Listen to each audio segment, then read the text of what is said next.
the channel, watch out for snakes with the G.I. Joe Classified series, Snake Armor.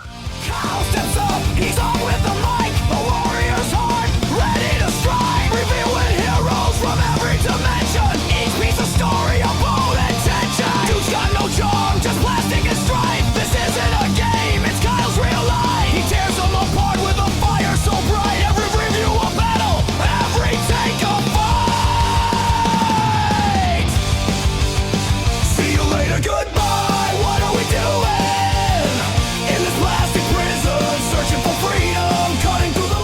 Welcome everyone, Kyle here, and welcome back to the channel for another G.I. Joe Classified series unboxing and review. And today on the channel, we got an old favorite from my childhood back in the Classified line with the Hasbro Pulse exclusive, Snake Armor. But for all your Snake Armor needs, Hasbro Pulse. But for everything else G.I. Joe related, hit up jaystoysandgames.com. Use discount code Kyle, save yourself 15% on all in-stock items.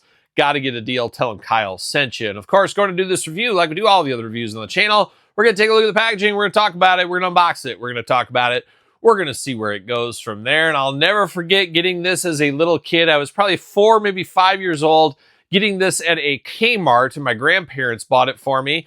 Obviously a lot smaller back then, but it was very fun to have. It was another grandma vehicle is what we've historically called them on the channel here. And a grandma vehicle is where grandma, she loves you. She's not going to buy you just one figure. She's not going to buy you the aircraft carrier, but she's going to get you somewhere in the middle. She's going to get you a small vehicle or maybe something like the Snake Armor. And that's what my grandma did for me. Always a favorite of mine. I remember being a little bit confused being a little kid that I could fit actually a Joe character or Cobra character inside one of these, which I always thought was cool. So very nostalgic all around on this one. And it'll be interesting what happens in the future. We know these companies like to get the most out of their molds. We know that. I could see this in the future getting a black and maybe a red repaint. I think we've had black and red in the past. I could see that happening. So you better hold a little extra space in your Joe collection for more Snake Armor in the future. But we'll see where that goes in the future. But now, diving into the old Snake Armor here. Big, heavy box, no plastic, cardboard packaging across the board on this one. G.I. Joe logo, Hasbro. 4 and up, you 3-year-olds, you're out of luck. Man, you 4-year-olds can party like Kyle did once upon a time with this one. Looking good. Cobra, of course, it's for the bad guys, but you can always put a Joe inside of here. That's good, always could happen. Of course, Duke would get inside of these. We know this story. Todd, you and I have talked to this story before, but Duke, of course, the hapless leader of G.I. Joe, he's not the leader. Flint's the leader of G.I. Joe. We all know that. It's been proven. It's science. We've seen many polls. But Duke would sneak into one of these things every once in a while. But Duke, in his brain, well, I'm in a Cobra vehicle. I better act like a Cobra. And he would turn the Snake Armor around, start firing on everybody. And I remember Bazooka. You remember that? You remember that story. Bazooka said, you know what? I'm taking this out. I need to take this Snake Armor out. We need to get rid of Duke. It's going to be just war on the battlefield. It's time to get rid of Duke. We can always tell General Hawk, here's what happened. We thought it was a Snake Armor. We didn't know Duke was inside there. Let's take care of it. And Flint put his hand on the barrel of Bazooka's bazooka launcher, put it down like that, and he said, you know what? I don't like Duke either. None of us do. We don't respect him, but we got to do the right thing, boys. And that's a true leader. Once again, Flint, a true leader. Duke could have been dead that day, but Flint said, I don't like him. Nobody likes him. But we got to do the right thing. And that's what it takes to be a leader sometimes. You do the right thing. Unlike Duke, who hops into Snake Armor, turns it around on his boys, thinking, well, I'm going to play Cobra. I'm going to shoot at these guys. Just an idiot, that Duke, as we all know that. I'm preaching to the choir out here. Preaching to the choir on the couch, preaching to the choir on the video. But looking good here in the Snake Armor. On the side, a little Snake Armor as well. Number 162. Once again, I hate the numbering of this. I think it's just absolutely dumb. If you have all your figures lined up, then you got this on the side with this big old box. What are we doing? What are we doing? But there it is on the side, little QR code action. If that is your thing, it's not my thing. Could be your thing. And then a little bit of, I guess, instructions here, followed by jibber jabber down low. Hopefully not too complex right here, but we got a lot of stuff going on, as we can see. But we're going to get it out of the package. And first thing first, instructions. See you later, goodbye, Spider-Man style. Can I get it out of the package? Oh, there we go. Nice box right here. Nice box. See you later. Throwing the box around. Watch out for that. And man, oh man, how much bigger is this than we thought? Almost looks like a transformer of some kind. This is a shelf killer. This is a heck of a lot bigger than I anticipated it to be. But man, oh man, looks good in the cardboard prison. But of course, Gonna have to get all these twist ties, all these baggies, all this tape out. We'll be back talking all things snake armor. All right, let's dive into the snake armor and let's jump into it. And of course, as usual, let's start with the accessories first. And we get some effect pieces with this one here. We've seen these before from Dreadnoks and others, but you got a little flame looking extra nice here. We got a little smaller flame. You like a long one, you like a small one. Choose your own flame adventure. So we got two options there. And then we also got a little one here. So 3 different effect pieces. You can probably use with other GIJOEs if you need to as well. But always nice to get stuff like that. Now, I don't have any hands on this snake armor here, but you got a lot of options over here as well. So whatever you want, you get 2 of these little discs. These go in first, and then you plug in the attachment after that. So you got 2 discs ready to go. Now, I plugged one right into here in this claw hand. No grasp on this, no articulation on this, just straight up plastic. But we do have this, so you can do a little pincher if you want to. You can have a missile hand where he's shooting out just a straight missile, a black missile, if you want to do that. You do got 2 traditional hands, and at first, once again, these reminded me a lot of combiners from Transformers. If you collect Transformers at all, you know what I'm talking about. Was hoping we'd see articulation on the fingers for this, and I could see. Now, we know one thing about Transformers, or maybe you do, maybe you don't, but I'm going to say it. But there's a lot of third-party companies that make extra pieces for Transformers. I could see some of that stuff being used for the snake armor. Make all articulated fingers for this thing. I could see that in the future. It does look cool though, 2 of the hands. But to me, I'm probably going to use weapons for the hands on my snake armor. But this is an option. But once again, they do come out with a red one. They do come out with a black one in the future. You make them as different as possible with different hands. And I'm sure there's somebody out there, maybe you, yes you, maybe you bought 3 of these right now. I could see people doing that, using different ones to make them all feel a little bit different. Makes a lot of sense to me. We also get a big blaster right here going on. You do get a little articulation on this part of the blaster, but there's a rattle in mine. You can hear that. I'm not sure if it's supposed to be that way. Is it supposed to be because it's a snake? It's got the rattle in it. Maybe that's the case, but it is a little bit annoying, but we do have that rattle in there on the end of this. And this is, I guess, the flamethrower, and you'd stick this probably on the end.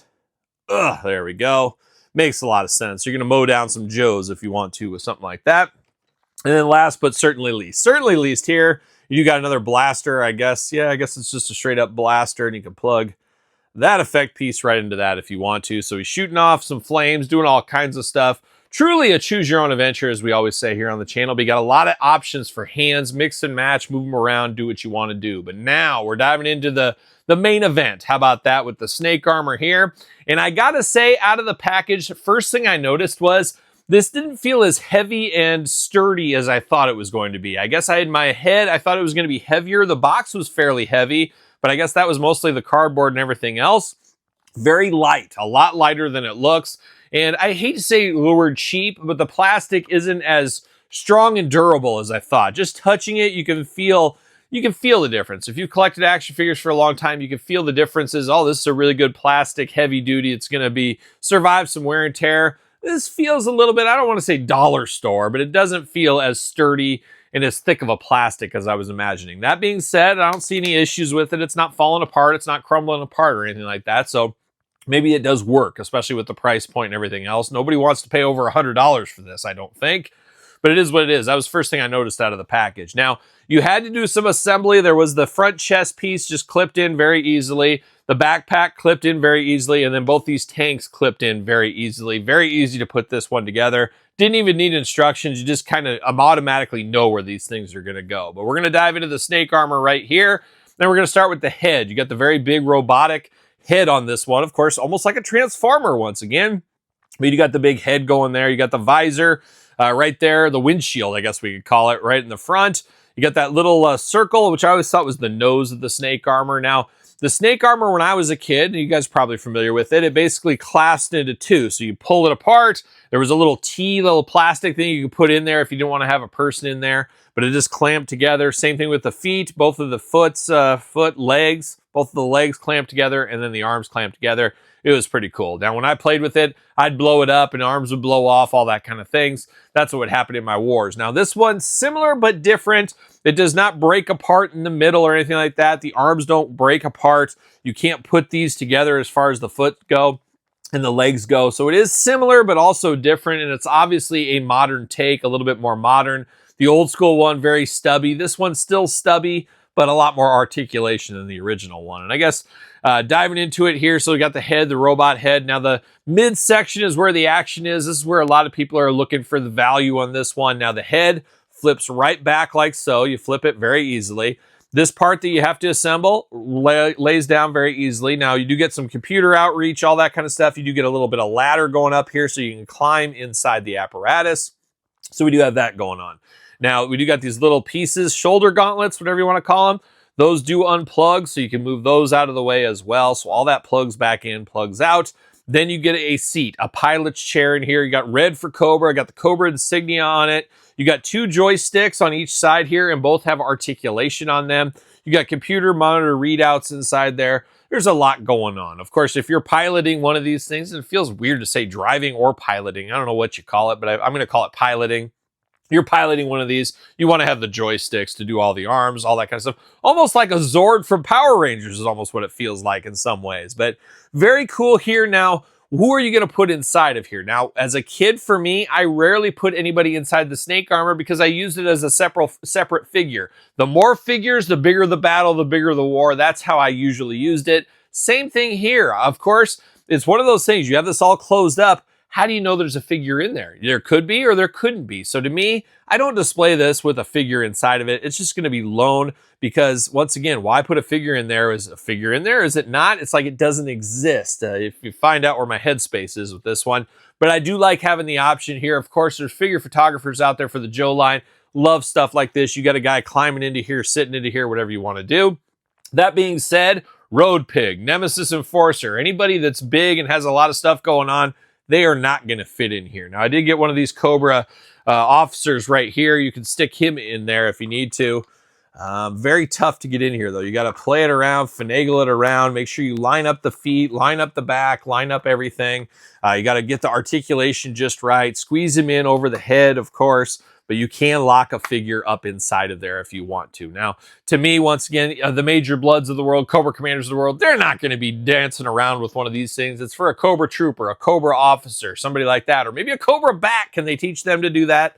But you can lock the guy in here. You can stick it in. Everything closes. It does work out. You just got to move them around a little bit. You got to make sure the elbows and the arms are just where you want them to be. But obviously, you got to be careful because some of these guys could break the legs if you're not careful. So there is some of that going on. But it is nice to have the option. But as I said earlier, for me, I'm just going to close this guy up. He's going to be displayed on my shelf somewhere. Hopefully, he fits on one of my shelves. Once again, this is about 11 inches, I think, is what he is.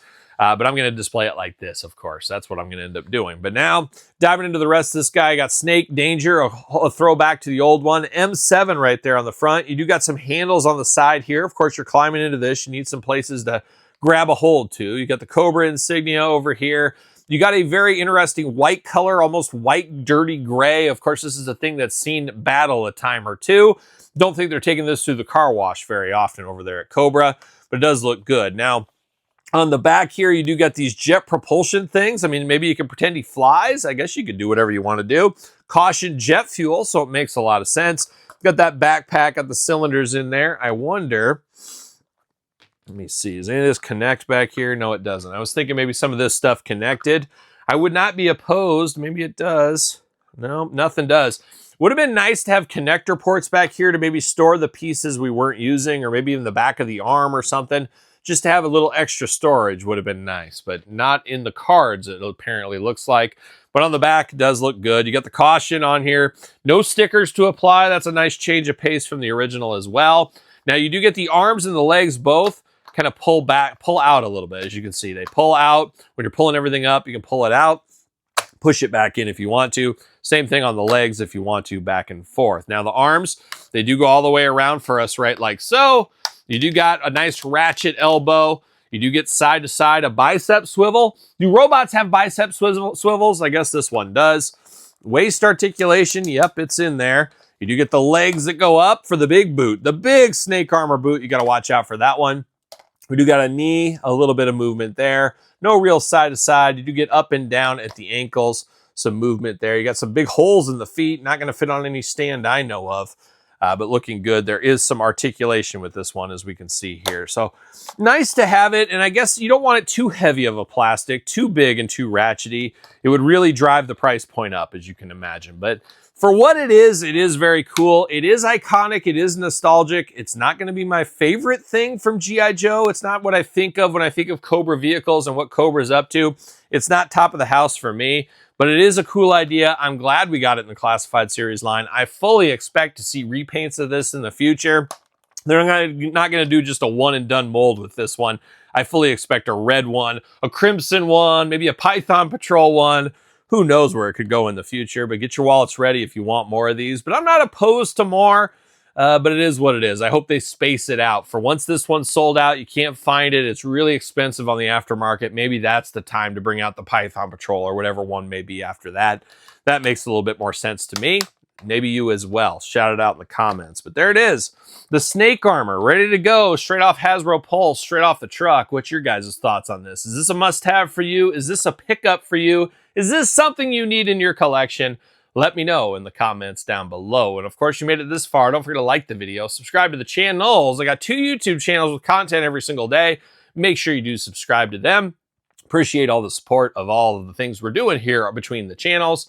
And check it all out if you have not already. And of course, check out Patreon YouTube channel memberships for more content if you need it. SirPaul64 on the X, _Kyle_Peterson on Threads, Instagram, TikTok, and The Kyle Peterson Show at gmail.com. Of course, the name of my podcast, The Kyle Peterson Show, every single Tuesday, wherever podcasts are found, with video cast on YouTube. So, for another snake armor, there's a long line of snake armors in my collection, but this is the latest one. I'm Kyle. See you guys all real soon. Well, are we gonna dance or are we gonna play?